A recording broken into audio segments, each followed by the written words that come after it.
এখনো আমার বিয়ে হচ্ছে না, কিংবা এখনো কিছু একটা জীবন সঙ্গিনী পাচ্ছি না। গড ব্যবসার সামনে দাঁড়িয়ে বলছি, তাদের মনের আশা পূরণ হয়েছে এবং তারা আজকে সুখে শান্তিতে সংসার করছে। ভাই কি শুনছি, রাজুদা এখন পরোটা বাবা?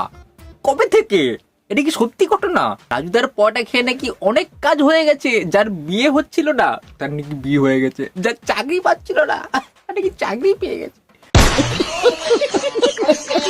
আর দুজন চাকরি পেয়েছে, একজন রেলে গ্রুপ ডিতে আর একজন কোম্পানিতে।